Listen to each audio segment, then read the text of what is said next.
Hey guys, my name is Tito. I make videos on personal finance. On my other channel, on this channel, I talk about other things, like today when I'll be reviewing the new short film on YouTube, Teju's Tale.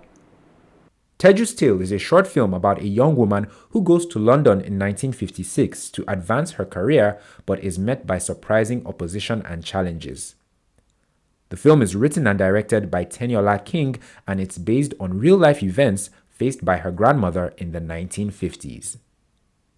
Teju's Tale is written and directed by Teniola Zara King. She's good people. I've met her a couple of times. She's a cousin to a friend of mine, Tuke Morgan. Some of you know Tuke Morgan. She's an influencer here in Nigeria doing big things. So yeah, I've met Teniola, and when I heard that she was making a film and she had actually released the film, and I think it showed at AFRIF in 2022, I was keen to see what the film was about and how she executed it, and I think she actually did a very good job. The movie is based on Teniola's grandmother's experiences when she went to the UK, so it's based on real life events, and the short film is actually nominated for an AMVCA. More on that later on in this review. For now, let's talk about the performances in this short film.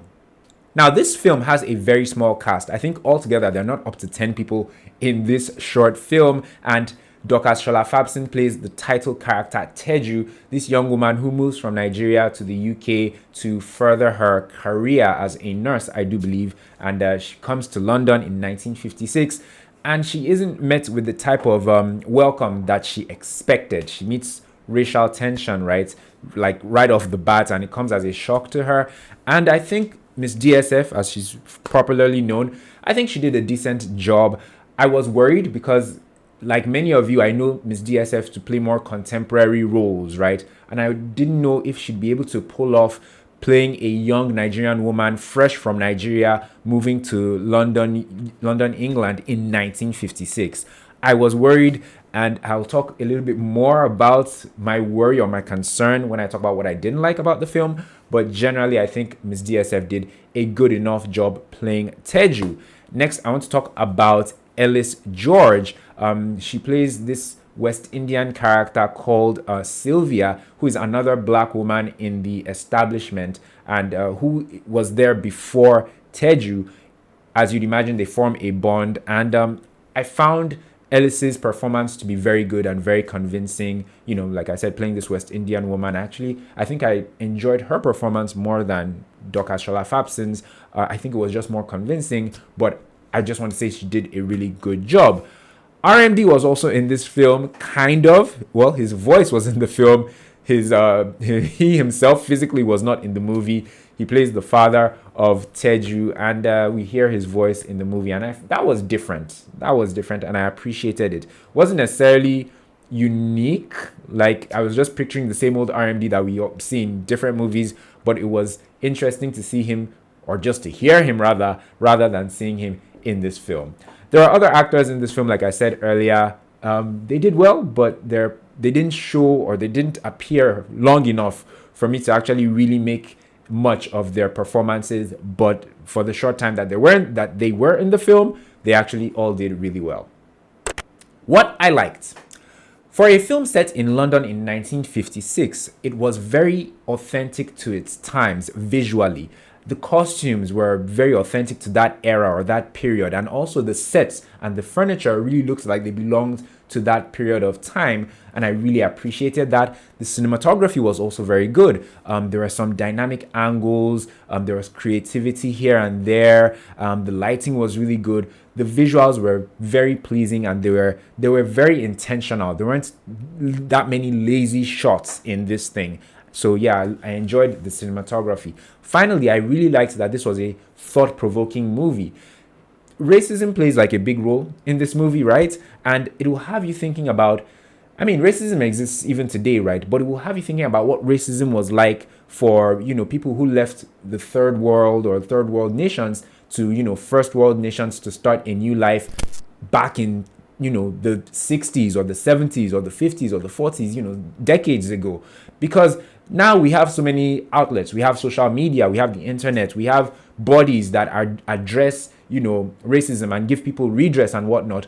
But these things, they may have been there. Well, the internet definitely wasn't there in the 50s, but there were bodies and there were, there were avenues, but they just weren't as many or as powerful as they are today. And it will have you thinking about what life was like for people back then, people that were, victims of racism.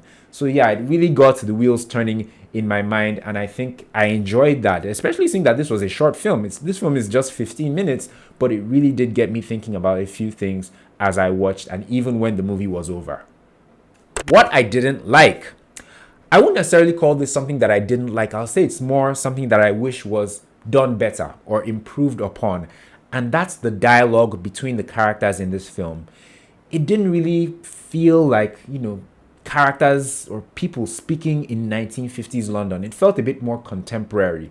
Now, that could have been an intentional move by the filmmaker, because if they spoke like really like in their 1950s characters, it may have alienated, the viewing audience. It may have felt a bit more dated. So there's that. But I think it could have done with a little bit more 1950s in it. Maybe with them dropping a few slangs that were popular in that time or something like that. Like I said, this isn't necessarily something that I didn't like. It's just something that I wish was, done differently or done better in the film. Who should see it?